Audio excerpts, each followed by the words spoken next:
What is going on, everybody? We are back with another episode of the What's Your Hustle podcast. I have Gary Krause with me today. Very interesting. I think it's one of these topics that, one, I don't know much about. So that's why I find it fun to talk with people that know something that I don't have a lot of information on. I won't leave you in suspense anymore. We're talking about Bitcoin today. So none other than Gary. I'll let you kind of kick off your business, what you do, kind of give us a little backstory. Yeah. I started Shenandoah Bitcoin Club. So that's like the local thing that kind of put me on your radar. Your neighbor here at the office is a friend of mine, and I run Virginia Freedom Tech LLC.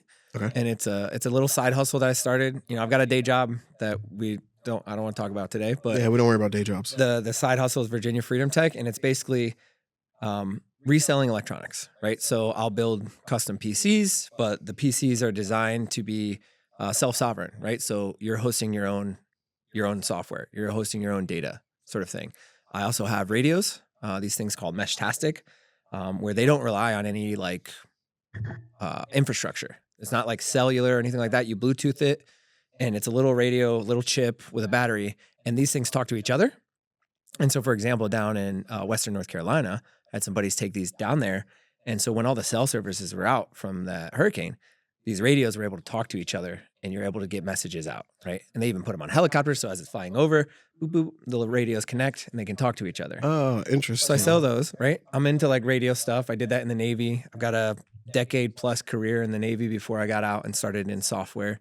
And then I started Virginia Freedom Tech at the February last year, so coming up on a year mark. And I also sell Bitcoin hardware. So there's specific little devices called a cold card, and it's your keys to your Bitcoin live on that device, and you never have to plug it into a computer, so you never have to expose it to hackers or criminals or anything like that. So it's kind of like a wallet? It is, yeah. It's referred to as a hardware wallet a lot of times. That's fair. I'll be completely honest with you. I know enough about Bitcoin to make it sound like I kind of know what I'm talking about, but it's always been intriguing, but I've never had somebody been able to explain it to me to the point where I'm like, got it. Yeah. So it's this is going to be a part 2, 3, 4, maybe just different ideas of topics of Bitcoin, because it's not going away.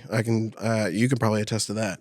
Yeah. I mean, it's 16 years in the making. It started at the end of 2008, really kicked off in 2009, very, very small amount. But now you've got governments, nation states, 11 different states at the state government level are looking at adopting it as a treasury reserve asset. So it's definitely not going anywhere. And the reason why I started, Virginia Freedom Tech in the first place was to accumulate more Bitcoin on my balance sheet, right?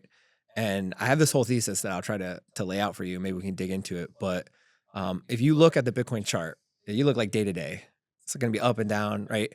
And really that's just price discovery. People are trying to figure out what this thing is and price it out. And so it's very volatile. But if you look out 5 years, 10 years, whatever, the more you zoom out, the more it's just a steady climb up and to the right. And that's due to the scarcity of it. There's only ever going to be 21 million Bitcoin, right? That's kind of a fundamental fact of the Bitcoin network. If anybody changes that, that's how you get crypto and all these other things. But you're now outside of the rules of Bitcoin, and you're not working in that. Okay. So how did it become? So I remember when Bitcoin, that term came around. Yeah. And everyone was just what is it? So how did it go from nobody knowing what it is to now you said there's only 21 million it's a Bitcoin? I'm thinking of a coin, but it's not actually, it's electronic, obviously. Think of it's, I like to call it magical internet money, right? Okay. It doesn't help you understand it, but it's a ledger. You've done a checkbook before? Yeah. Right? Credits and debits. Mm-hmm. The Bitcoin blockchain, the time chain, is just a ledger. And one of the pieces of that ledger is it's who owes whom what, right? So if I'm paying you, you're paying me, I'm paying Artie, whoever, then that's an entry in that ledger.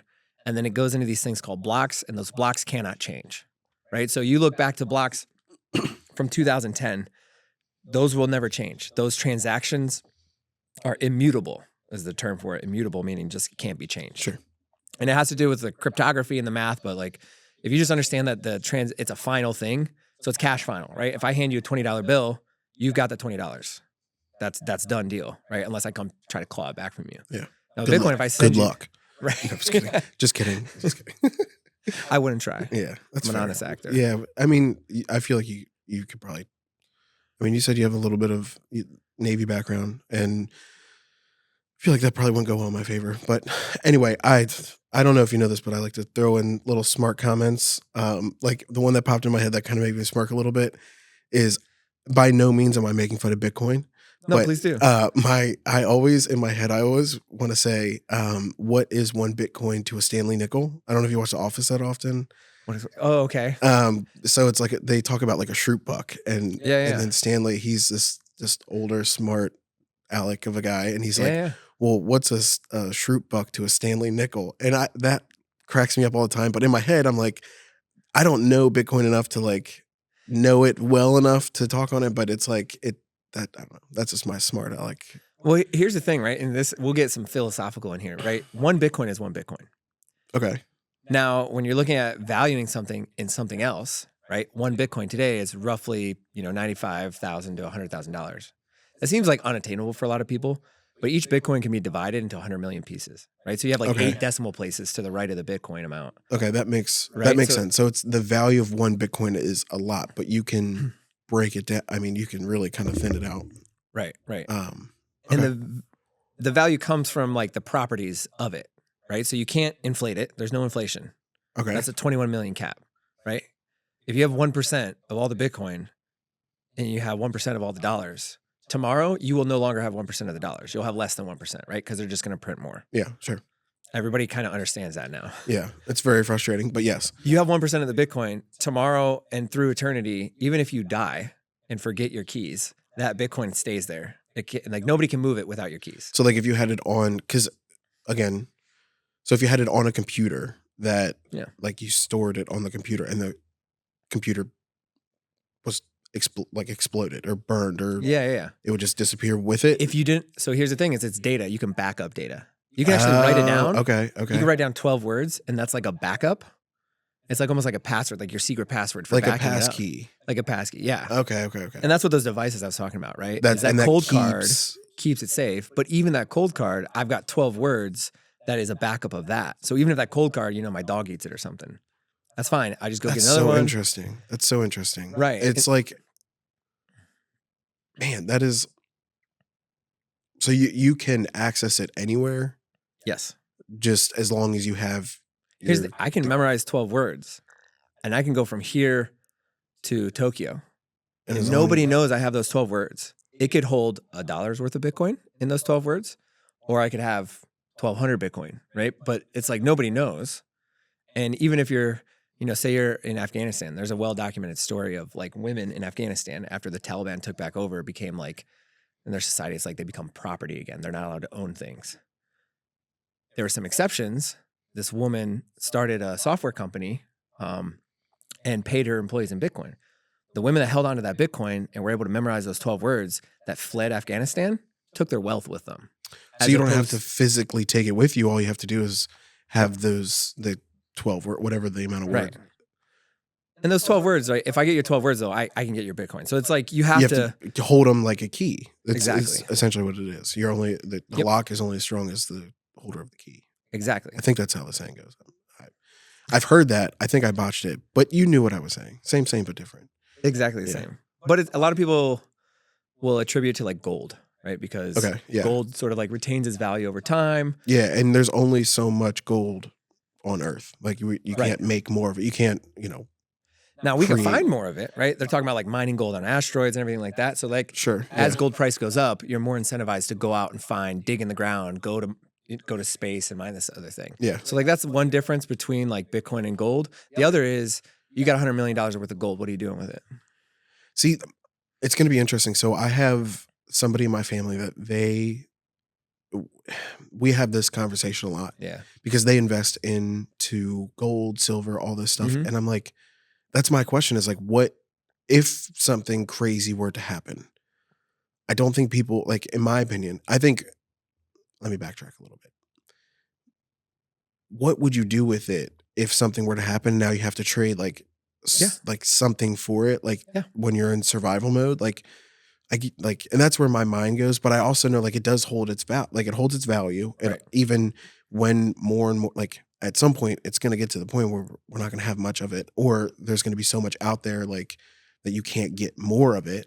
So Yeah. it's like I can see the value there, but I'm also thinking like to the complete extreme. That's probably where I'm losing the thought process is like I'm like if stuff were to go crazy and you need to like start going back to like the trading days of like, hey, I can have this. Here's Yeah. your, you know, Jack and the Beanstalk. Here's your cow for If things are that crazy though, I want brass and lead. yeah, that makes sense. You know what I mean? Yeah. Or No. like cold steel. Yeah, something I that you don't can even want forge or gold. you can use to make tool. Okay. Yeah, but I do understand like it does hold its value. Like gold and silver and Oh, it's historically been the hardest money we've had. Right? Yes. There's a reason why like all empires throughout time, it's like they talk about having hoards of gold, right? Like Yeah. the governments of modern day are accumulating gold, right? Yeah. Like Russia, China, US. It's like gold's not going anywhere. No. Right? Yeah, exactly. My assertion and many assertions, if you kind of look at the properties of it, is like Bitcoin is just better, right? Because if I have $100,000 of gold, I got to get a vault, right? I got to like figure out Lug where to it store around, it, right? yeah. If my home burns down, I got to trust that the firefighters don't take the vault or something. You know what I mean? Like there's Yeah. all these things, which there's similarities there to Bitcoin, but with gold, it's clunky. And especially as you get to higher values. Also, if you want to send me gold, right? Like what do you have to do? You have to go like mail it. You have to worry about it. I can send Bitcoin from here to anywhere in the world for, less than $1, right? Like it costs me nothing. You want to send like $100,000 of gold from here to Tokyo? It's going to be on a ship. There's going to be men with guns. There's going to be all these things. So it's Yeah. not that like gold is bad as money necessarily. It's a hard money. Gold is really good. If we go back to a gold standard, I'm all for that. But with the digital age, as interconnected as we are, I mean, they're mining Bitcoin in the middle of Africa, like in these remote villages, right? The modern infrastructure of today, the connectivity of the internet, you can get it anywhere. You got Starlinks everywhere. Yeah. You got Wi-Fi everywhere. Everybody's got a phone. I looked in, so we moved into a new construction, Mm. and of course Comcast is taking their sweet time to get Yeah. situated. So it was one of those where I was like, let me look at options. And we looked in the Starlink a little bit, but I wasn't sure, especially in this area. I don't know. You can get like a cell phone modem. Yeah, that's So what we did through Verizon. It works just fine, just enough to stream. Yeah, there's definitely no, all the crazy upload downloads down in here, and then when I get home, it's just turn on Netflix or the Super Bowl Exactly, or whatever. Yeah. That's why I have an office, right? I have an office because at home my internet is cellular Yeah. in nature, so it's like it's fast, but it's not. I'm not pushing a bunch of gigabytes through. And Yeah. I'm in software. I'm downloading, things and uploading things all the time. So Yeah. I understand. So how did you get into this? Is it something that you kind of picked up along the way? Something that like as soon as you heard about it, you were hooked? No, it wasn't. I heard about it probably back in like 2016, 2017. Okay. I was living with my friend Tim, and he told me about it. And I took this old like i3 notebook, right? So i3 is like a CPU processor, but Yeah, an old, very old laptop. What are they It's up to, like i9 or 10 right now? No, they're on like 13. Oh, really? Oh, well, how much do I know? No, I'm just kidding. I think that was the last time that I actually had. So unfortunately, I have a Mac that I use for business. Same. Yeah. But that's just because they have a really good editing. I use a Mac every day. They're good. They're nice. They're good. It's I nice. don't like the iPhone, but they're good. Yeah. I'll give Anyway. them their props. Yeah. Old laptop. Yeah. And I'm like, all right, cool. I'm gonna do this Bitcoin, and I tried this like Ethereum thing too, and I tried to like download both and run them side by side because I was like, oh, I'll check this thing out, and I just bricked the laptop. Like it just Destroyed it. It destroyed it, and that was like the first touch point. And then it kind of just faded. I was like deploying, and like I was starting a relationship with my current wife now at that time, and then circle back to like 2021, end of 21. I was looking for a remote job, right? I was working in software, but I had to like commute an hour and 20 minutes one way. Right. So I was going from here, like over the mountain to commute.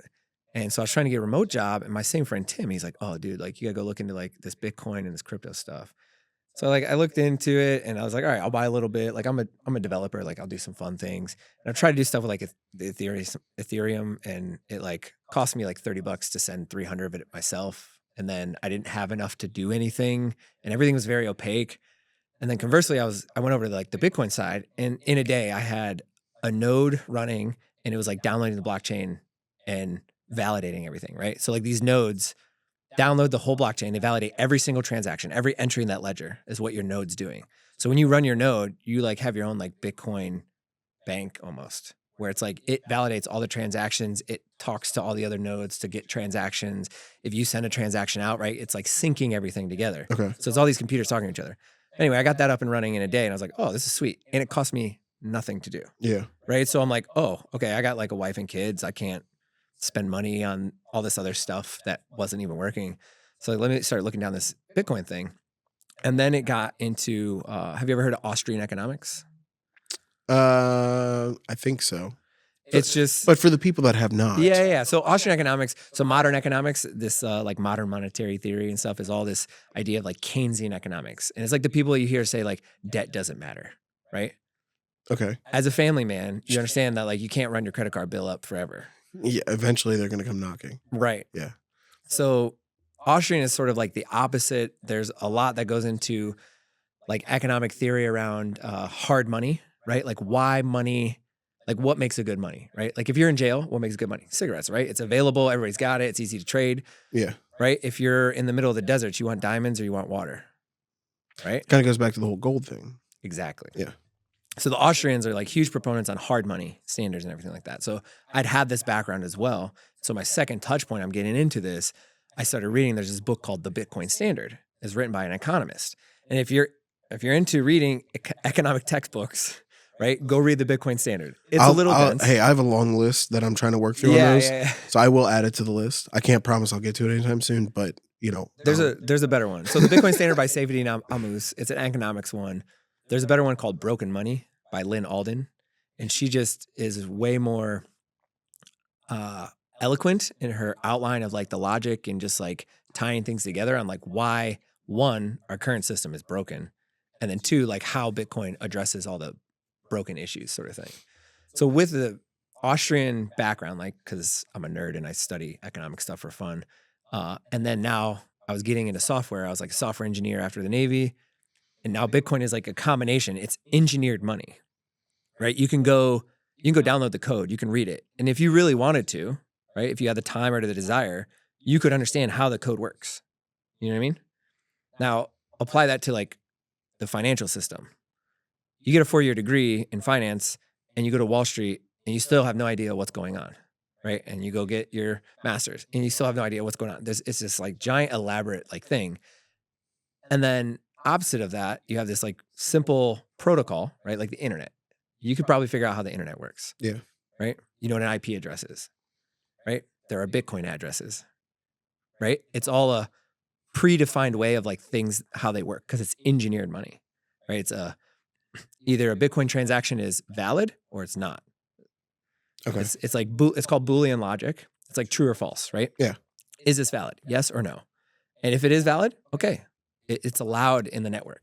If it's not valid, the network just says like, nope, I don't want any part of it. And there's rules, right? One of those is the inputs on a transaction, you can't have like inflation, right? So if you put money into the transaction, it has to be the same coming out of the transaction on the other side. That prevents inflation, right? Because if you were able to just like put money in and then have more come out, now you're like inflating the supply. So that's just one of the simple rules of how this whole thing works. And so there's a predictability to it that makes it sort of easier to digest, right? And it takes time. Don't get me wrong. Like this is not, you're not gonna pick this up in a weekend necessarily, right? I think the meme out there is like 100 hours, right? You do a minimum of 100 hours of study dedicated with like, how does this thing actually work? And you'll start to understand it. I think that goes a lot with, or that goes hand in hand with a lot of different things. Yeah. Where if you put the time, like even like what I do, like you're not going to probably pick, if I handed you a camera, if I handed you a camera and it was like, hey, yeah, go ahead, figure it out. You probably will get used to it, but you probably won't figure out the ins and outs of it because there's so much that goes into it. But if you put 100 hours into figuring out that camera, you'll probably figure it out. But that makes sense where it's something where you have to like, there's probably stages, right? So learning like the basics, learning the beginning, learning the just the terminology, like half the stuff, like I'm keeping up, but I think half of like what you've said, it's like, it's almost like you're, I don't want to say speaking a different language, but it's like terms that you don't typically hear when you're hearing like financial, like, you know what I mean? Like it's almost a new term to it. So just learning that alone probably takes time, and to be familiar with it, and to be able to like not only understand, like hear it, but understand what it means, and what, when you say that, what does that mean within Yeah. the Bitcoin world? It's very interesting. This is like, there's like a clip on the internet of when email first came out, Mhm. and there's like these newscasters, and they're like, what is this symbol? It was the @ symbol. Yeah. Everybody understands the @ symbol now, right? If I tell you blah, blah, blah, email at gmail.com, at AOL, whatever it is, you understand like implicitly what that is. So Yeah. it's like just kind of understanding and developing knowledge. Same thing with Bitcoin. It's kind of just like you have to learn the new words for how these things work in order to, it's a new technology, right? But the reason I would say you want to learn is our entire lives, we have this concept of value, right? And the primary way we value everything in our world is through this idea called money, right? Your hourly or your yearly wage, the price of milk at the grocery store, right? The cost of the chair that I'm sitting on. So like when you are going out and participating in society, societies are rewarding you with this thing called money. And it solves this thing called the coincidence of wants, right? So you're making apples and I'm a dentist. Well, I'm not going to want to eat apples all the time, but you might need a root canal. So we need to have this thing in the middle that is kind of universally accepted. That's what money solves for. It's just like, or at least one of the things that money solves for. And so the importance is this thing that our entire lives sort of like our entire society is sort of fundamentally, downstream of, is this concept of money. It's like incentive alignment, right? Everybody's incentivized to get more money. Well, why, right? It's because that's how we value everything. So there's a couple of things like that should motivate you in and of itself to just start learning, right? Don't invest. Don't try to ape into anything that you don't Just understand it. But just try to understand it. I always tell people study Bitcoin, just study it, right? And that can go a number of different ways, but just beginning to understand it, you start developing the skills to be like, okay, this is what an address is. This is what a transaction looks like. This is what mining is, right? There's a lot to unpack there. Yeah. We're not going to unpack it today, but No, I think it's significant enough and it's not going away that it's worth at least a little bit of your time. Yeah. I think for the first couple of years, people were like, it's just like a trend. It's just this thing that's going on. There was a whole stigma behind like Bitcoin, just the idea of it in general. But now you're looking at like where it's becoming more and more popular. Yeah. It's becoming more and more of a norm. I mean, there's like professional athletes that are taking part of their Saquon Barkley. Yeah, taking part of their contracts in Bitcoin. Yep. And it's like that mean like if like obviously I would hope they have financial advisors. Right. Right? You would hope. So it's one of those where like if those are the moves that are happening, it's also like there's people in politics that are dealing in it. Like I think that's one of those where it's like, okay, this is not going anywhere. Like this is actually a thing that's now new that you either need to get on board or, down the road, it might be a struggle for you. Think about like when credit cards were first a thing. Right. Think about when like people didn't have like, I can't remember the last time I had cash on me. You know what I mean? And now it's like, you don't even need the card now. You just have your phone. You just tap like, you know what I mean? Like it's evolving. So Bitcoin why works not the same way? Yeah. So why not evolve with it? Right. Yeah. So it's very interesting. So you mentioned that you were in the service. So in the Navy. Yep. We kind of talked about it a little bit. Did this occur? Like you started getting into this in the Navy? Did what you did in the Navy kind of help? Like, did it help you learn Bitcoin better? Yeah. Like it kind of like what you were doing there, you had a background of computers. Obviously you were talking about it. That's what your business is also involved with. So I'm assuming that kind of helped speed up the process a little bit. Yeah. So when I was in the Navy, I was a Chinese linguist, right? And when you learn another language, you have to learn, languages are more like contextual, right? So like when you go to a gym, hey, can I get a spot? Right? That means something at a gym. Yeah. Right? If you go somewhere else, like, hey, can I get a spot? Like a spot might be something else. Yeah. So like everything's kind of like contextual, right? Sure. So I think being a linguist first and foremost kind of helped me with knowing that if you want to understand something, you kind of have to like immerse yourself in it and like understand what all the terms did. That's what I did with software, right? I didn't learn software in the Navy. I did work with a lot of radios, right? So I did some like squirrely secret stuff with radios and everything. Sure. Which that definitely gave me a technical baseline of understanding and how these things work. I was familiar with computers. I was using Linux and everything like that, which is like more of like a nerdy computer guy operating system. But otherwise, no, it was sort of just a combination thereof. And I think more so the being in the Navy, and I went up and like raised my right hand, took that oath because I believed in these ideals that were put forth by the recruiters of like freedom and democracy, right? And I think a lot of that has been shown that is like not quite what was going on with these forever wars that we were in, like Iraq and Afghanistan. But that was my intention joining up, right? As a young, starry-eyed 18-year-old male. And I still like that. I still want to be involved in my community and everything like that. And so one of the things that I see Bitcoin solving is it develops these strong local communities, right? The people that have adopted this, one, it's like a grassroots thing. I have my meetup here. There's like a core group of guys that get together on a regular basis. This happens across the world, right? These people that are kind of aligned in their communities. Not only that, but the communities and the individuals that have adopted this new technology are doing better than those have not, right? And that's pretty obvious to see now after 16 years. But all that to say, my time in the service and like actually wanting to serve like my community and defend and protect like those ideals that I grew up on. Like I grew up reading King Arthur and stuff. You know what I mean? Like the knights. Mm-hmm. Like that was like a very impressionable thing for me as a child, is like this idea of like chivalry and honor and everything like that. And I didn't realize that there weren't a lot of tools to do that in the world, right? Like there was a lot of injustice and things that were not right. Like people doing things for the benefit of the few at the expense of the many. Yeah. Right. And the broken money was just one of those things. Right. But the broken money led to all these other issues.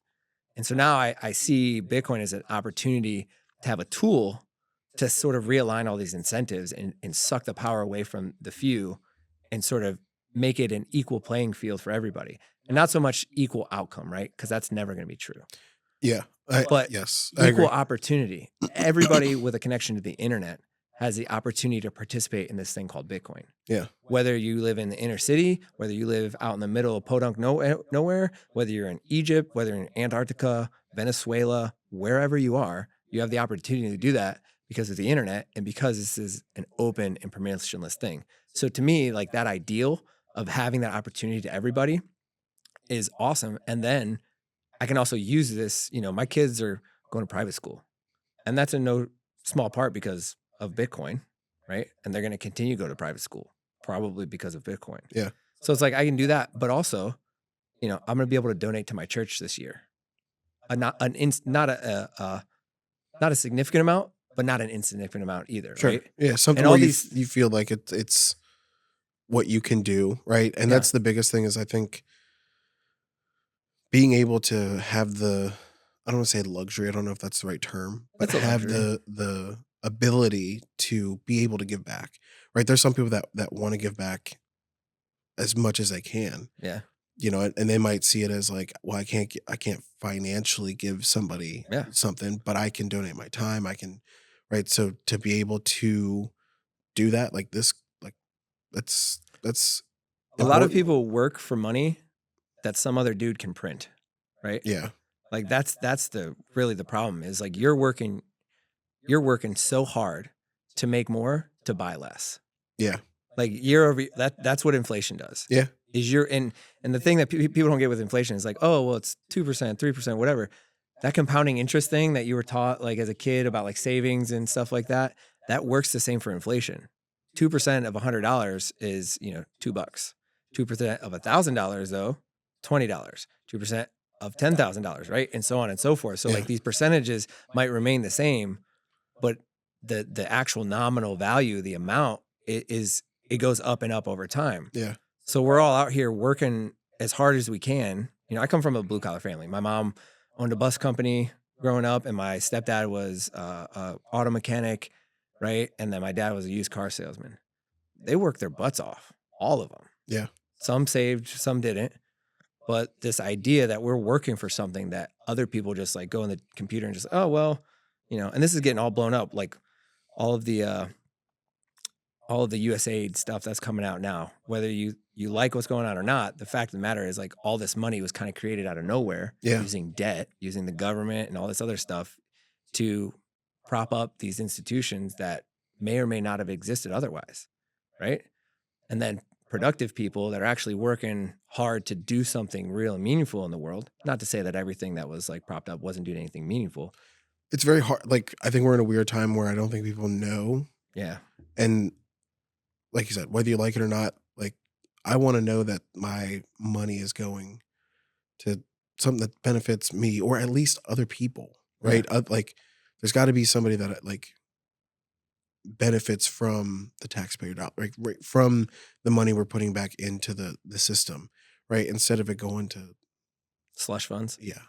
But Well, that's a whole that's a whole nother topic that, Yeah. That's one of the other things, the other beautiful thing about Bitcoin is it takes this idea of greed, human greed, and it turns it on something that actually is helpful to everyone else, right? Because when I own Bitcoin, so I want it to succeed. Yeah. That's a selfish thing to do. However, I met this guy on Twitter over the years that's in Bitcoin. His name's Jeff. He's out in Uganda. If I improve Bitcoin using my software skills, by advocating for it, whatever, however it is, I'm actually improving his life as well. And anyone else in the world that's using Bitcoin as their money. It's like a team effort. It's everybody's working for Team Bitcoin, even if you're at different companies. Yeah.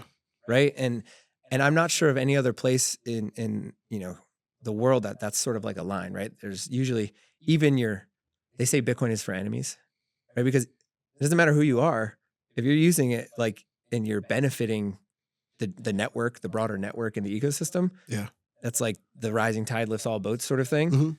Mm-hmm. So again, I like that aspect. When I go write free and open source software, put it out on the internet for anyone to use, and it just so happens to operate with this free and open source Bitcoin ecosystem. Now, I could be saving somebody's life somewhere across the world and not have any idea. Change somebody's life. Yeah. Absolutely. That's very interesting. It's been quite the journey. The business, Virginia Freedom Tech, started in February last year. I think I've done like 20,000 in sales or something like that. Not a lot, but I've been able to hold on to most of the Bitcoin, right? And I started out just like funding with a credit card. Like many small businesses start out, like unless you have some seed funding or something like that, you're getting a credit card, you're getting a business loan or something like that. Well, I'm at the point now where even though I started out with having like a significant amount of debt, like I still probably have like 15K on the credit card. The Bitcoin that I've been able to save is at the point where it covers it completely, even though it was a small percent, right? So I retain, I think my margins are like 15 to 10%, depending on the item. And I keep that definitively always in Bitcoin. And then I'll use the rest to kind of like pay for new stuff coming in or, pay down the credit card or whatever services, Gmail, whatever. Sure.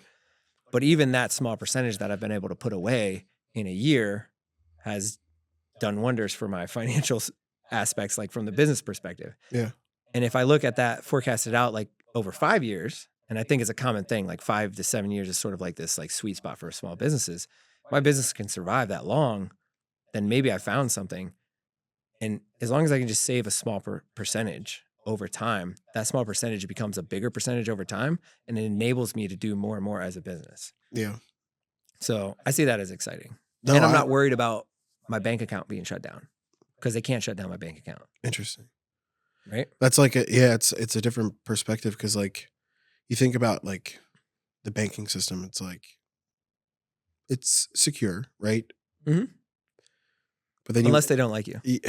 Yeah, unless something where like the idea that they can go in and like garnish wages and do all the like and I know that's probably not exactly right. There's other things that are in play there, but like the fact that they like, oh, it's secure unless we don't want it to be, right? Like unless something like unless whatever happens, which I get. I don't know, and this could just be lack of knowledge. I don't know if it's ever been to a point where it's gotten to that, but it's like, do you want to take the chance? I don't know if I want to take the chance. No, there's examples. So one specifically for like the Bitcoin and the broader crypto industry, it's called Operation Choke Point 2.0. They just had a congressional hearing about it, where the banks specifically were targeting this industry. You can look at this across the world. Again, like the US, we live in this like very, very nice bubble. Everybody kind of gets around. Like our money works, the financial system kind of works. But elsewhere in the world, especially if you're in like a war-torn area, right? If you're on the wrong side of whatever war that is, your bank account's gone. You know what I mean? The entire nation of Russia lost their access to their U.S. funds when they cut that off, right? When the war kicked off, the U.S. said, hey, Russia, you're done. And they seized all their assets. Another country, even, right? You look back to the Canadian truckers, whether you like them or not, whether you agree with their ideals what they were or doing principles or not, those people had their bank accounts shut down and their money seized. Just right? kind of like almost like putting them in a corner and like just kind of closing in the walls. It's a tool. Not to get too political, but the U.S. has weaponized the dollar essentially. But the whole financial institutions are sort of this apparatus for surveillance and control, right? They want to know every dollar you're spending, so they know all your habits and everything like that, and then they can turn it off if they don't like you. It's very interesting. And Bitcoin is not one of those things. If you have internet, you have the right software, and you have your keys, you can use Bitcoin, right? And you can do that with ham radio, sending it like over the radio waves, or you can just do it from anywhere. Interesting. So let's dive a little bit more. So you're talking about your business. So it sounds like you're doing just from the business side, you're doing more of like the tech or the hardware portions of it. Mm-hmm. And then that's where you said you have the Shenandoah Bitcoin group. That's not a business. That's just yeah. So you have that, and then you also have, you're telling me about the Bitcoin Statistics? No, the Bitcoin veteran Bitcoin. Bitcoin veterans. Yeah. The sweatshirt. Veterans. That's why I keep on the like sweatshirt. Yeah. So how do those come into play as well? Those are just kind of groups that you've started just because you enjoy it. Like it's, I don't want to say it's a hobby because obviously you're well versed in it. It is too. Right? It's a hobby too, right? Like I'm blessed. I can pursue my hobby as like a career path. My day job is in Bitcoin. But Bitcoin veterans, I didn't start it. I got involved pretty intimately. But it's a group of 5 guys that started this organization, and it's very clear cut and simple, right? Like there's like 2 rules. It's like no violence and no shitcoining is what we call it, right? So it's like we're focused on Bitcoin, and that's because we believe Bitcoin is like this fundamental technological revolution that's happening. Yeah. Right. And the guys saw there was not anybody in like the veteran space. And again, many people like myself, when they're signed up to serve in the military, I serve with guys that like, hey, I was going to go to prison. The judge said I could go join the Navy instead. Right. There's those people, which not that they're bad people or anything like that, but they had a choice of me. But on the opposite side of that, you have people with the same ideals as myself that wanted to just really go serve. You align very well. Right. Yeah. Freedom, liberty, like these ideas that this nation was founded on. And we see that Bitcoin aligns not only ourselves, but broader society with these ideals of freedom and liberty and self-sovereignty, right? One of the biggest things, like the reason this nation was founded, because there's a group of people being persecuted and they fled their persecution. They wanted to be sovereign. Yeah. Right? Bitcoin enables you to do that at the money layer. Interesting. So as far as the groups, you guys meet locally in the area? Is it all online? Like, do you guys meet up at like a coffee? Like, it's weird. So it's interesting because like it's something you could do online. Like you can join like a Discord or something. I'm assuming there's plenty out there. If not, you have your own for the groups. But is it something where you guys sit down and like talk about it? Like talk about what's going on in the news, figure out different, like that's where what do you, if I were to come sit down in one of the meetings or one of the get-togethers, what is it that, walk me through it? Like, what do you guys do? So meetups depend. So Shenandoah Bitcoin Club is just an informal brunch, right? Right. Downtown Winchester, Water Street Kitchen, every 3rd Saturday at 10 a.m. Okay. I think we're different on a different schedule. We're going to be on like the 20th or not the 20th. Anyway, it's a different 3rd Saturday, but usually the 3rd Saturday, 10 a.m., Water Street Kitchen. And I tell people, if nothing else, you get a good brunch. Because it's people that just show up and we're just talking informally like we are now. There's no slides, there's no presentation or anything like that. Conversely, I do run a group called DC BitDevs.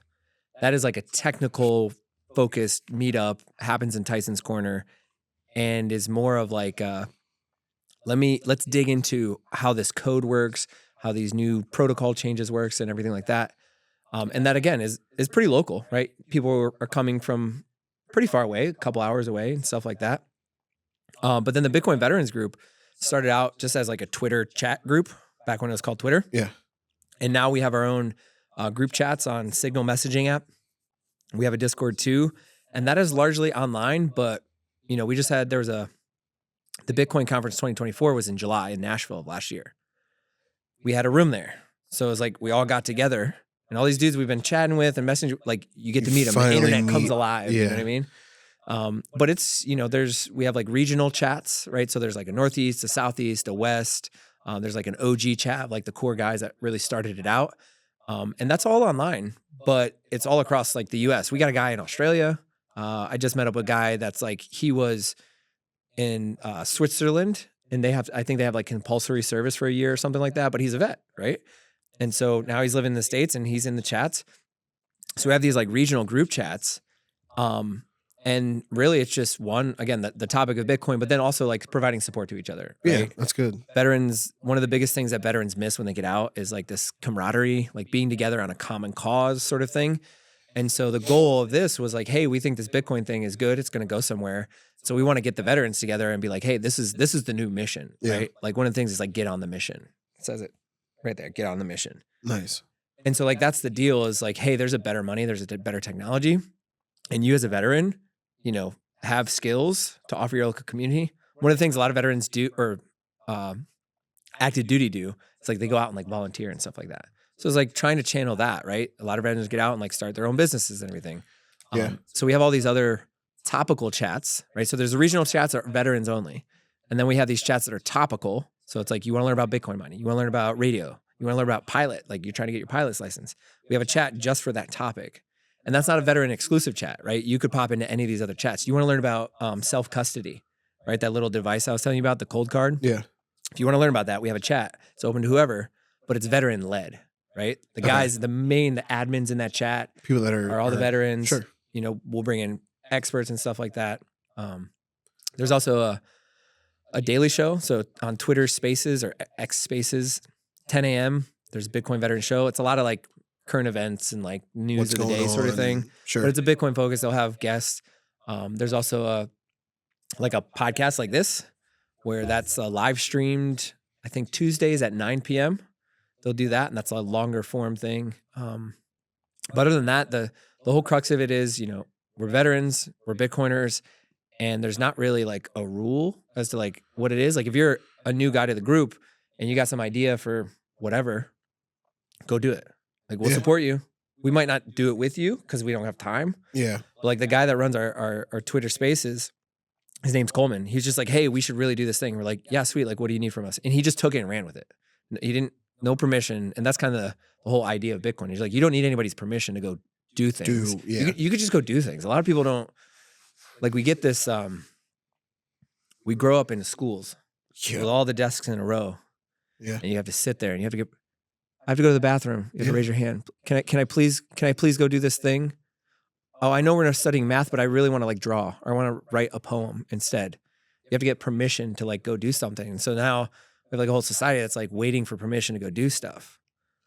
No, you don't have to do that. Like you just can just do things. Yeah. Like that's what I kind of like about owning a business is you get out of that mindset. Like even like with a full-time job, like the 9 to 5, right? I mean, I always talk about this job. I'll say this. I bash it a lot, but it was a good first job because I think I learned a lot of good skills from it. It was a call center.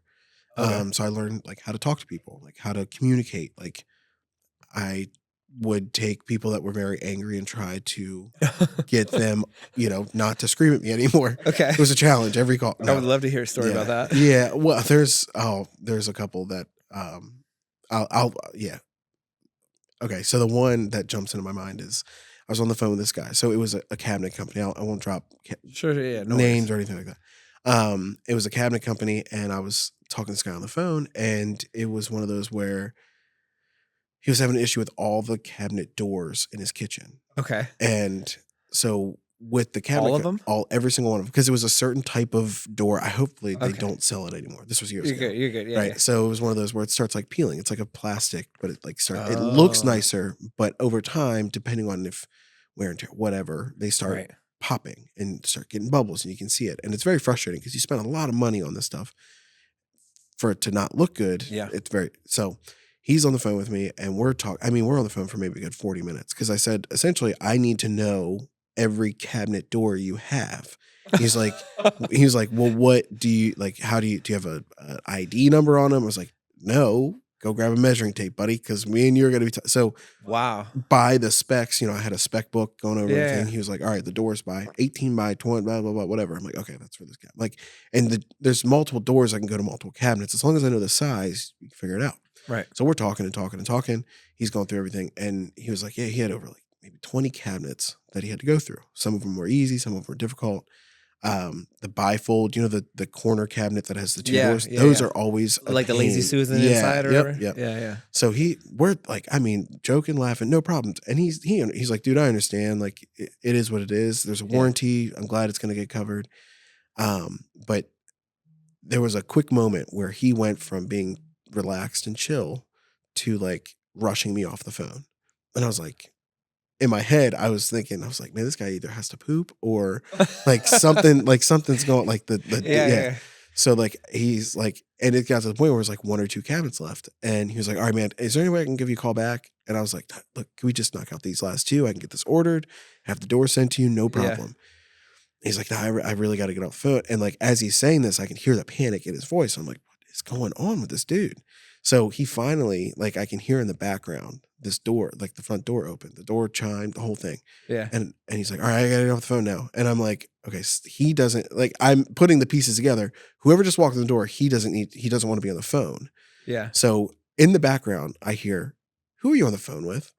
And my mind goes to, remember the State Farm commercial where he's like talking about like 2:00 in the morning, and she comes out and she's like, who are you on the phone with? And it's Jake from State Farm. Yeah. And I was just like, tell her it's Matt from, and I said that, and I wish I would have saved the recording because but he was not in a joking manner, but he was like, and then he blurted out the company, and she was like, oh, no. And I was like, oh, I get it now. He was trying to fix it. He was trying to fix it before she got home. And he was like, no, we're going to the store. They are doing this. And like, at that point, I was just like, dude, just tell her you have 2 more doors left. Like, let's get through this. Like, are you could save it. And nope. It was one of those where she picked up the phone and she was like, we're dealing with the store, blah, blah, like, and just laid into me. And I was just like, oh, we were so close. So close. And I never heard anything else of it, but I'm assuming that not only did she probably rip into him, but she probably went to the store and did the same thing to whoever was behind the counter there. And I was just like, it's so close. Yeah, it was very interesting. There's some funny stories, but it's one of those jobs where I learned very quickly how to communicate with people that are frustrated. Some people were happy, some people were upset. Some people were indifferent, but you learn kind of like how to like handle different situations, just, over the phone, nothing crazy. Right. But the reason why I bring up that company is because they were a company where like you had to document like every hour of every day. Right. Every single, like, right, boom, boom, boom. Like, Right. You had a 15-minute break. If you were on your break for 17 minutes and your supervisor was like, hey, are you okay? And it's like, yeah, I forgot to change my stat. Like, it was just like document, which I understand because it's a call center. You need to take calls, especially like most of the days there was like 10, 15 calls on hold waiting. So you had to get through them. I get it. When I was young, when I was there, it didn't make sense to me. But now, like looking back, I'm like, it makes sense. Well, there's efficiencies to that, right? Like knowing everything that goes on. But it's interesting you say that because that's a manufacturing company, right? Yeah. And like our modern education is based on this system called it was the Prussian education system. And so the Prussians, the leaders of the Prussians, the oligarchs or whatever, or the rulers, I can't remember if it was like a king or queen, whatever, doesn't matter. They needed people to go fight their wars. Right. And so they were like, oh, we'll develop this curriculum that teaches like kids to like fall in line. Right. To basically develop cannon fodder. Well, it just so happens that it's also very successful in developing like factory workers. Right. Like you're at school and that bell rings. You get up and you get up and go, right? Same thing at like a factory or whatever, right? Like you get into this like timed routine of like, do not deviate from the path. But then you also, that kind of like stifles innovation, right? So it's like this very like archaic way of like teaching people, but there's a reason behind it. And there's, I was in the military. I understand like good order and discipline, being on time. Like there's a time and a place and a reason for that. And there's very little room for like innovation, we'll say. Yeah. You just got to but at the same time, fall in line. Yeah. Kids are so creative, and just like humans are so creative. Like give people some adversity and they'll come up with solutions. Yeah. It's very interesting because, it's interesting to see different perspectives. Like people have different stories, right? They come from different backgrounds. They might have handled a problem, something like that, at a different company, whatever it is. Yeah. Right. So they have like these different things that they can pull from, but it's not until you let people do that to where it's like, okay, now you're actually getting the results you want. And it's like, I kind of do that with the business, right? There's, a photographer, I have different people that, and I'm just like, yeah, go, like, you want to you want to work something, fine. That like, I bring it to me. Like, I'm not, I make all the final decisions. I'm not like that at all. I'm like, if there's another way to go around this, please. Like if you've come across, like I'm always saying, any feedback is good feedback, right? Obviously make it constructive, make it up, like, don't just be like, oh, this sucks. And like, objective too. Yeah. Like, right? You know what I mean? Like make it to where it's like, we're all going to get better from this. And the same thing, we just switched over to a new like project management tool. Mm-hmm. And the first thing I said was like, look, I set it up the way that I feel like is the most efficient for myself. Right. But it might not be the most efficient for you. Like we all have different mindsets. We all think differently. So it's like, if things need to be adjusted, if things need to be tweaked, whatever it is, bring it to the the team meeting, whatever you want to call it, and let's figure it out. Because the other part of it is that I might be a little bit more flexible. Like if they're doing the certain project, right, and they're in charge of it, it might be easier for me to work on their behalf, like on how they work, than like for them to, you know what I mean? Sort of you like, it might be easier for that point because it might be something that I'm only seeing like the top level of, right? If they're like social media management, whatever it is, right? Yeah. And it's just like, okay, it might be easier for me to just learn how they do it really quick, and then now they're going to be the most efficient. Yeah. But at the same time, challenge it, right? Don't just be like, oh yeah, whatever, or no, we're only doing it this way. Yep. My favorite thing that I kind of reference back to is like, so my wife is a nurse at Winchester Medical.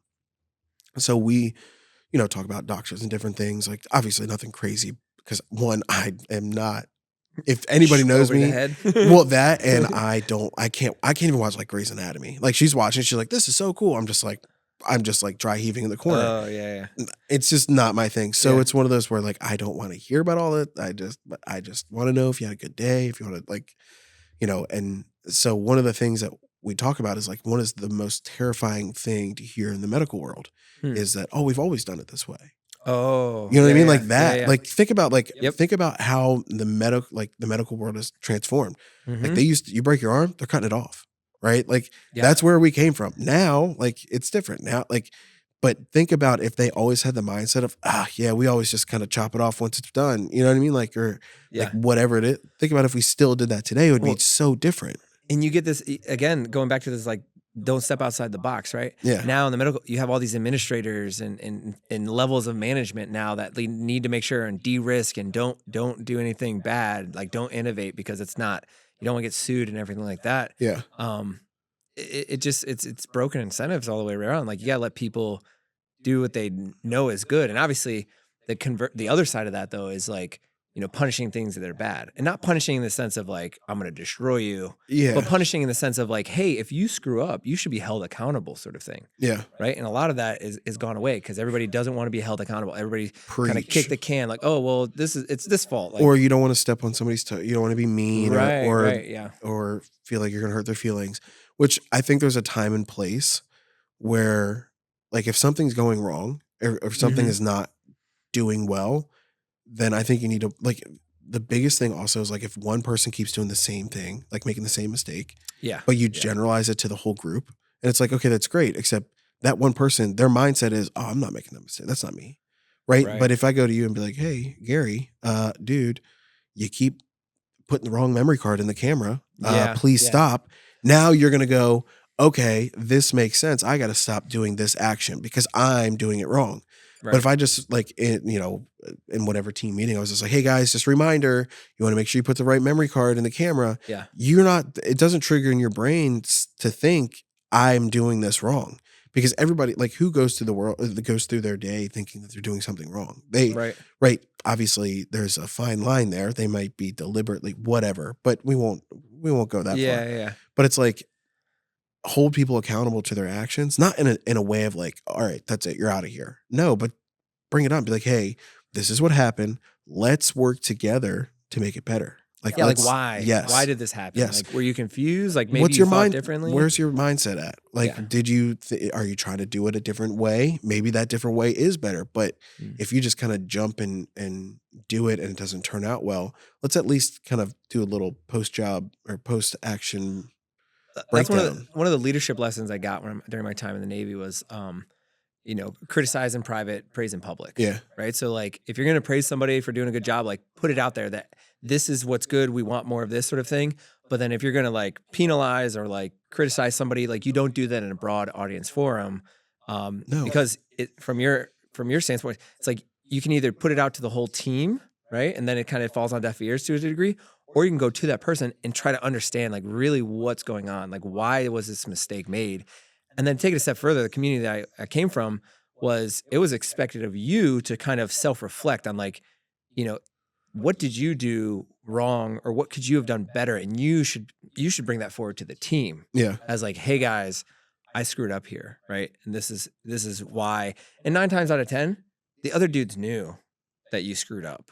But it's better for you to have that awareness to like bring it forward and be like, hey guys, I screwed up. And then maybe at that point have the humbleness to be like, what should I do different? Like, yeah, why? What? That goes a long way with me. Yeah. Me, like, personally, like, I'm not expecting anybody in personal, professional, business, whatever it is, for everybody to be perfect. There's no such thing as a perfect person. Right. What I don't like is when somebody does something and then they go the extra effort to try to like not like own it.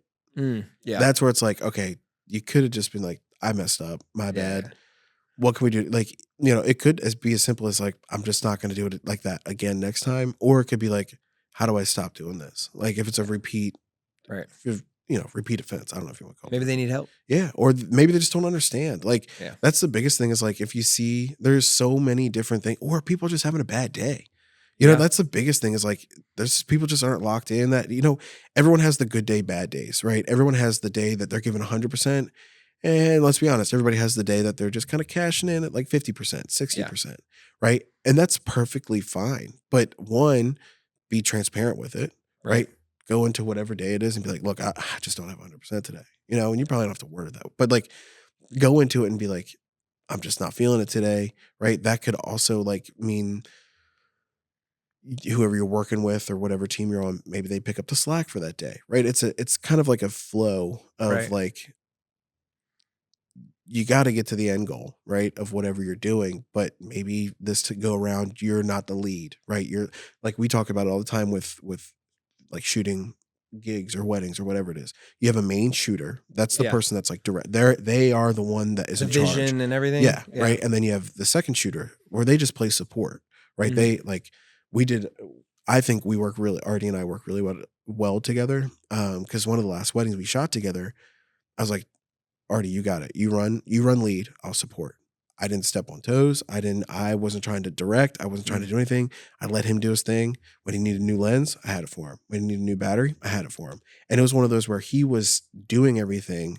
And I was like, hey, here, give me your camera. And I like, because we've worked so long together, I know, okay, we need a wide angle here. I'm just going to switch it out for him. And by the time he was ready to get the shot ready, I had the camera in his hand ready to go. But it's not I'm not going to be like, oh, you should probably change this shot. No, I'm letting him run. One, because I trust him because he's phenomenal. Plug. But it's, you know what I mean? But it's one of those where it's like, the next go around, it's going to be the opposite, right? I'm going to run lead and I'll do it the way I want or the way I see is the best option. And he's there to support. And I think that's kind of like, it's good, but then also like post brief post breakdown, be like, well, why'd you do it this way? Why'd you go this? What, still. And you're probably learning. Yeah, absolutely. Right? Yeah. Every single time. I feel like, I've been doing this for years, but every single time I turn the camera on, I feel like I learn something different. I learn something new. Or I'm just, a slow learner. No, I'm just kidding. Everybody learns at their own speed. That's the thing. Is Yeah. like we're all different. Like, you might be a slow learner for whatever else, but you pick up other things really fast, right? Everybody has their special talent, like their God-given talent that they're here to do on this earth. Yeah. And to tie this back into my favorite topic of Bitcoin, like I think having the time to pursue those things is one of the things that a better money gives you, right? Yeah. Because if you're not worried about grinding on the rat wheel of life and like just earning more rinse, to repeat, buy less, and you can actually unlock your time by saving, right? Because that's the thing is like, why do you need a financial advisor? It's because you need to pay somebody to keep up with this inflation thing that's just eating away your purchasing power. Yeah. But if you can just save your money, just simple, it's not hard. Well, it is simple. It's hard to do though, right? Like saving. Yeah, it's not a hard concept, Right. but it's hard Difficult to do. Yeah. And I think that's also hard now more than ever because of think about all the different things like, $5 here, $10 here, Netflix, Amazon. I got to get Spotify. I don't want to listen to commercials. It's another $5, right? And at the end of the month, you're like, where the heck did all my money go? Right. And it's just like, and that just keeps eking up. And the thing with that is like they say time is money. Money is time, right? And that is so true. Yeah. The more money you have, the more time you have to pursue whatever you want, right? Whatever your gift is to the rest of society. Yeah. But if only a few people have that opportunity to pursue those gifts, then like we as a society, we're going to start decaying, right? Like we're just going to be a bunch of wage slaves that have no option but to just grind it out and hope for a better life for our kids, right? Yeah, and that's I'm a big believer that with the right mindset and the right drive, that's where entrepreneurship I think kind of changes the game. I in my family, in my direct family, I can say for certain I'll say I'm the first of the family. Okay. My dad worked for the same company for 27 years. My mom, same thing. Right. And I have no problem with that. Right. Yeah. They worked hard to get where they are. Right. Where, and respect to them. But I saw that and I was like, I don't want to do that. I don't want to have to get up every day, drive to the same place every day. Obviously, the studio's a little bit different. I like the studio, but it's well, that's good. Yeah. You'll keep it. I literally have built it from the ground up. So hopefully I like it. But it's one of those where it's like, I don't want that, clock in, clock out, clock in, clock out. Like I think a lot of people do. Yeah. And I think people fall into, man, I talk about this a lot with certain individuals, that you have the ability to do what you want to do to make a living, but it's how much work do you want to put in to do it.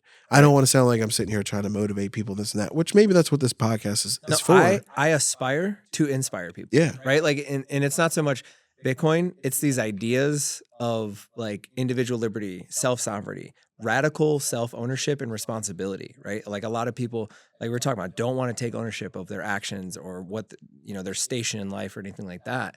But you have to, if you want to realize your potential, you have to take ownership of that and you have to do something about it. Yeah. There's this great equalizer. It's called time. We all have 24 hours in a day. Speaking of time, whatever, using your time to, watch cat videos. Yeah. It probably is not going to put you in a better place. Right. Unless you become a cat expert, right? Like maybe that is your thing. That's what you want to do. Like, and this is my, to kind of go off on a little tangent, which I guess you could consider podcasts little tangents put together. This is therapy. This is male therapy. Yeah, absolutely. I love it. Is that if that's what somebody wants, if you want to go watch 2 hours worth of cat videos and that's your thing, who am I to sit here and tell you not to do it? Right. But don't look at me when I spend all my time doing something else and then go, why are you doing that? That's dumb. I'm like, oh. Or why are you doing better than me? Yeah. Yeah. Or whatever the case is. It's like, yeah, you can watch cat videos all day. But like, don't be mad if you're not a millionaire in 2 years, right? Or make that your profession. And it's kind of like what I was saying is like, we live in a country where you could have a business up and running within the week. Oh, absolutely. Like, and I find something you enjoy. I tell people all the time, like, what is it you enjoy doing? Right. Mm-hmm. I enjoy playing video games. Okay. So what are you going to do to earn an income off of playing video games? Yeah. It's possible. People are doing it. People are doing it. Yeah. You might not be that good at it, but there's different avenues, right? You can be a personality on Twitch. There's different things you can do. You can find some weird niche game Yep. genre that Yep. nobody else is streaming. That people, and that might not be the best example, but it's one of those where it's like, don't sit here and complain about your 9 to 5 if you're not doing anything to get out of it. That's a good point. You know what I mean? Like, and I hate to say it that way because it sounds kind of harsh, but it's like or find something you enjoy. Find a 9 to 5 you enjoy. You don't have to be a business owner, but go find something. Do you enjoy cleaning windows? Do you enjoy, what is it that you enjoy doing? And obviously sitting on the sofa and doing nothing is probably not the best option, but there might be a sofa review, something that you can do. I don't know. Yeah. I'm kind of really pulling that one out of. Yeah. But it's like find these different avenues of how do you turn what you love to do into and monetize it? How do you make money off of it? That's exactly, excuse me. That's exactly what is going on here. This literally started from video game streaming. I was on Twitch. Okay. Yeah, I was playing Call of Duty montages. All right. Sniping horribly, but I was a doing Tarkov guy myself. I've cut out the video games. I have 3 children. But, I don't have time for video games. No, that's absolutely. But no, I used to. I mean, Black Ops 3 is kind of what really once my collegiate career of baseball was over. Yeah, I was like, oh yeah, we're jumping into video games. Full. I played. Many such cases. Yeah, I played for a while, but it was one of those when I could here and there. Man, when Black Ops 3 dropped, my brother-in-law and I played, I think probably for 2 days straight. No sleep. Yeah. Living off Red Bulls and whatever. And that was just like, oh yeah, this is it. And then it got into, I enjoy it. Playing, you can play competitively, right? Not just for fun. Like there's different things. You can win money. Yeah, you can play for money, right? Monetize it. I was not at that level, but it was a dream. But then it was like, oh, I like playing video games. Let me go ahead and stream. I'm already playing the game. Might as well see what it does. Put it out there, yeah. That got me to here, which is crazy because that got me to my first webcam, then GoPro, and then DSLR. A T3i is what I started with. Okay. Which at the time this was probably 2018. So it was like, all right, this is pretty cool. And once I picked up the T3i, I was like, oh yeah, whole new world. Oh, this is it. This I can't believe but it all stemmed from playing video games. So it's it's kind of like an interesting story, but it's one of those where it's like I found something that I really enjoyed doing. I also was like, I have no money. I'm out of school. I got to figure out what I'm doing. How am I going to be able to pay for all the stuff I need to make this a better hobby? Exactly. And then I learned the benefits of starting a business and what, how that can also play a part. Yeah. So then it was like, okay, now we're getting somewhere, right? Yeah. Now we're going, and now it's, from learning photography, videography, marketing, all this other stuff, being able to use the degree that I have at Shenandoah as a, I say I'm music, but it's there. There's knowledge behind it, but it's like how tying all that in together kind of blossomed into this. And now here we are. It's like 3 years ago, if you would have told me I was sitting here on a podcast talking about the success of a business, I probably would have been like, you're crazy. Yeah. But I had the drive. I wanted to do it. This is something that I enjoy doing. I love walking into the studio every day, knowing let's create something cool or talk on meetings all day to other people. That's fine too. That's okay. And that the unlocking the time thing, that's what I'm saying. I think, so Bitcoin is a tool to do that. Yeah. And it's not an immediate, it's not a get rich quick. It's like a don't get poor slow and unlock your time over time. Yeah. And so for anybody out there that's listening, that's, got your 3 kids and you got 2 jobs and your wife's got a job or whatever. If you can save money, right? And that's a luxury for a lot of people these days, right? A lot of people can save. But if you can save, my ongoing thesis, and this is not financial advice, but my ongoing thesis is if you can save and put away your money, your excess productive value that you've provided in Bitcoin, 5 to 10 years, you'll have that free time. You'll be able to buy that free time. right? You'll be able to, at the very least, you'll be able to not sweat about the next paycheck, right? Like it's a sense of I don't want to say peace, but it's a sense of just like knowing Comfort. Yeah, comfort, right? Like, cause you don't know, like if you're worried about like where, in a year from now, like how much is the grocery bill going to be, or how much is my pay raise going to be, or anything like that. When you have money that actually maintains its value over time, and you can save that money that you've produced for society, and it doesn't just get diluted to pay for some, fat cat Wall Street banker, you can be more relaxed. You can realize that like, oh, hey babe, like we can't go on that vacation right now, but maybe in 5 years, right? And that's a long time to think. Like a lot of people have this like very narrow, like live in the moment, the whole YOLO thing. I think it never got me, right? It's like, YOLO is not like An excuse to do whatever you want.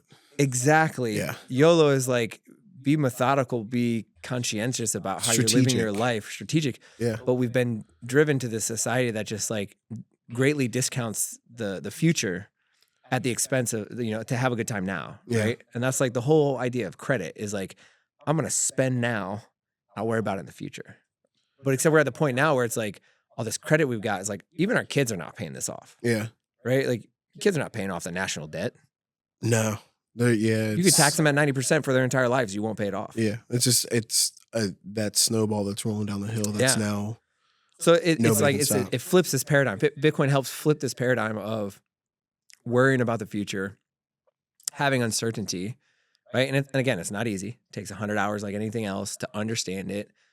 But as we're seeing it play out, is the people that have adopted it over the long term have a lot more free time to pursue the things that they love and they want. And one of my goals with my business is enabling people to do that, right? That's why I sell the little devices. That's why I'm open. I will talk to you for free, right? However you want. You want to come to my meetup? I'll teach you anything, any of my meetups. I'll teach you whatever you want. But I also see it as an avenue in the future, like this new emerging technology that I've begun to master is now a source of revenue for me in the future, right? Like, oh, you're a business now? Okay, well, here's a Virginia Freedom Tech invoice for my time. And I've done this a couple of times, right? I can now bill for my knowledge and expertise and my time, but I don't have to charge an arm and a leg because one, I'm ideologically aligned with like, I want you to know this. I want to share this thing that is good with you. And then also that whole like rising tide lifts all boats thing is like, if you're a business now that is accepting Bitcoin and buying Bitcoin, you are now taking away from the BlackRocks of the world from buying it, from all these like big entities buying it, and you are enriching yourselves, but you're also helping me out because it's like... It's kind of like almost an investment, like into Bitcoin. Sort of, yeah. Like you're taking the knowledge you have to try to put it back into others to then grow the Bitcoin knowledge, right? If you think of it as like a whole of like these society. It's a community of individuals. Better word, yeah. And even if we're not 100% aligned on everything, we have this one common thing, which is money, which just happens to be like one of the most important things in the world for us to coordinate society with, and we're aligned on that. So even if I despise you otherwise, if you're using Bitcoin, we're helping each other, right? And so, and it kind of like a lot of people are like, oh, that sounds like a Ponzi scheme. And it's like, okay, yes, but like tell me who's at the top. Yeah. Right? Like who's at the top? The people that got in early. Okay, well, let's look at the internet, right? Did the PayPal mafia get in early to the internet? Yeah, they're doing well because they adopted this new technology. Well, they also took the risk of getting in early. Like they did, it's a sure thing. Like that's so frustrating. Is like, they took the risk. Like they took the initial jump. Do you think the first guy that used the wheel was he said early? He probably he was probably like, hold my beer. Like he rolled down the hill and like broke his neck when you're like, oh god, I'm never but now we know how the wheel works. You know what I mean? Like, exactly. But he took the risk. Exactly. It's the whole like risk management. I think I can't remember. I talk to somebody all the time. I'm horrible at doing this. I'll have like conversations and it's a really good, but I cannot remember who it's with. That's fine. The ideas are what matter. Yeah, but it's you always, with everything you do, you're always risk managing. Right. You're always, it's a risk management, right? If I do this, the risk of me getting what I want is this, but of me failing, it's also this. So like for them to get in at the beginning, the risk is high, but now they're reaping the benefits of getting in at the beginning. Yep. Right. Like that's the trade-off. right? That's entrepreneurship. Like, Like that's being an entrepreneur. Yeah, like that's what it is. It's like, why is it like, and that's okay. I'm okay with that because they took the risk to kind of to clear the path for everybody to come behind them. Yeah. Then they should get paid. Like they should But it's a calculated risk too, right? Like you don't want to be like, hey babe, I got this idea. I'm going to take our retirement. I'm going to cash it out and I'm going to start breeding spotted geckos. Yeah. Knowing nothing about spotted geckos or the market or anything like that, right? There's this guy I used to follow. He did a podcast. He's like one of the first podcasts I followed. He was like, again, like motivational. And his whole thing was like, there's two things you have to do to get wealthy. It's like spend less than you make, right? Pretty simple. Save and invest the rest in things you understand. Yeah. And there's like an implicit like third thing there is like, if you don't understand something enough to like save and invest in it, right? And whether that's yourself, your business, some company, Bitcoin, whatever it is, if you don't understand something enough to have the confidence or the knowledge to like be like, yes, this is where I should be putting my time, my money, and my energy. Yeah. Then like you should probably spend your time like figuring that out then instead. But that's it. Like you just have to spend less than you make, save and invest the rest in things you understand, and make sure that your understanding is clear, right? And that kind of goes to like, what do you understand? Like when I go to my like financial advisor, like Edward Jones guy, I have no idea what he's doing. And he can sit there and tell me for an hour on a call or whatever, but like even still, he's giving it to somebody else who's giving it to somebody else. Like I have no idea what's going on with this whole system. So I don't really understand that, but I'm told, and everybody else is told, that I should put my money in there. And you put your money in there, they give you a nice charts, and you say, oh, look at, you're like doing your 10% or whatever. Yeah. But once you start understanding like money and inflation, then you look, oh, well, 10% isn't that great if 10% is like basically the cost that a burrito's gone up over the last 10 years. You know what I mean? Like it's kind of equal at that point. Yeah. And they do like weird like tricks to like dampen how much inflation is actually happening, but people are catching up to understanding of like, I think people why are is just my getting grocery smarter, bill 10x from 5 years ago? Yeah. That's not like it's tough. It's tough for a lot of people. So let me we'll kind of get into like the wrapping up phase. So if I were like, all right, that's it, you sold me, I'm ready to start Bitcoin or Bitcoin mining. Don't start Bitcoin mining. That's a whole rabbit hole. Okay. That's just like a whole other rabbit hole. I'm ready to start buying Bitcoin, investing in Bitcoin. Okay. What's my first steps? Come to my meetup. Okay. And learn more. No, pick up a book, whether your book. So if you like books, The Bitcoin Standard by Saifedean Ammous or Broken Money by Lynn Alden. If you like podcasts, and you're kind of like a history guy, there's this podcast called What is Money? The first 9 episodes, I'd say, are with this guy called Michael Saylor. And he goes through like the history of like why Bitcoin matters. Okay. There's a few other ones. There's a book called like Resistance Money. There's tons of like Bitcoin podcasts out there. I would say start with that, like start learning. Outside of that, you can go, the easiest way to get Bitcoin today is like you can trade your dollars for it, right? Which is what a steal, right? I can trade these things that they just print on demand for this thing that is capped at 21 million and, is like the hardest money ever known to man. I personally use this company called river.com is like an exchange that you can use. Okay. There are other ones. Most people hear like there's other big names. I'm not going to say them because I'm not a fan of them. They do things other than Bitcoin.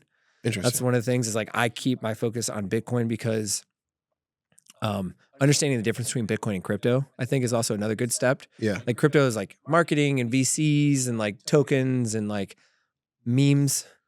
Yeah, that Bitcoin is like a serious thing, right? Like there's not countries out there that have like a crypto, adoption. Yeah. But there are countries out there that have adopted Bitcoin as like their money, right? There are countries out there that are mining Bitcoin. They're not like doing crypto stuff. And there's this whole delineation, and the waters are kind of muddied there. Maybe intentionally, I don't know.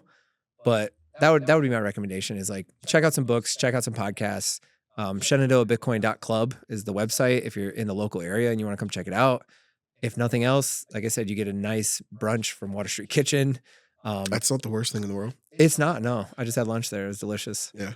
And it's good people, right? And it's not, nobody's there to sell you anything, pitch you on anything. They're there to answer your questions. I was going to say, it sounds like it's a good place to be able to pick somebody's brain. Yeah. see You what can ask me too. Yeah. If you're especially if you're local in the area, I'd love to get coffee with you, just sit down, chat, answer any of your questions you have. The thing I found is there's a lot of the same questions that have been answered over and over again, right? Quantum, right? Is it a threat to Bitcoin? Yes, but it's a threat to like the nuclear codes and like aircrafts falling out of the sky when cryptography is broken. Yeah. So like Bitcoin's kind of the last thing that I would worry about with quantum. Yeah, there's a lot. And we're kind of a far way off from that. Yeah, it's I feel like it kind of drops down the list a little bit. Yeah. If you're a veteran and you want to get with like your other veteran bros, bitcoinveterans.org, right? It's a nonprofit. Awesome. Shenandoah Bitcoin Club. If you're technical and you're in the DMV area, DC BitDevs happens once a month. That's like a technical focused one. DC BitDevs, DCBitDevs.com. I'll make it easy for everybody. Show notes. I'll put it in the description. We'll link it all. Just check. This is why you're the professional podcaster. Yeah, we'll just get it. I wouldn't say professional. Well, I'll toot my own horn. No. Do you get paid for this? See, there's a strategy. But technically, this is out of the kindness of my heart. No, I think that if I'll say this, I am paid in knowledge and gaining information. Mm-hmm. So yes, I just got paid in learning about Bitcoin. I'll say that. Let me leave you with this. The best kind of inflation is the inflation of ideas. Yeah. Because when I have $20 and I give it to you, you have the $20 and it's not mine anymore. When I have an idea and I share it with you, now we both have that idea. And you can go share it with Artie, go share it with your neighbor. And that idea is actually what we want to see. We want more ideas. Yeah. And now it's up to you to take that idea and be like, nah, Gary's dumb. Or, okay, maybe he's onto something, right? But just sharing those ideas is probably the most important thing we could do today. Get it out there. Is get it out there, mull it over, be receptive to other people's ideas. Yeah. Right? Like if you hear an idea and you're like, ugh, take a second to process why you have a repulsion to that idea. And maybe it's right. Like there are ideas out there that are reprehensive. It goes and back to right. seeing it from a different perspective. Right. Exactly. I like it. Well, I appreciate you sitting down with me, teaching me about Bitcoin. I'm more interested. Okay. I feel like there's like a whole bunch to learn, but I feel like I'll plug you, if you get with the right people that understand it, you can ask your questions, get a good brunch. I feel like that's one of those where it's kind of like a win-win, So, like I said, I'm going to put everything in the description. I'll have all the links and all the fun stuff. That way people can figure out how to connect with you, Instagram, social media, whatever you're on, whatever platforms. Primal.net/Gary. There you go. Boom. Like I said, we'll get it all down there because I'll make sure they got a place to click. Awesome. But yeah, I appreciate you sitting down and talking more. Thank you for having me, Matt. Yeah, absolutely. All right, guys.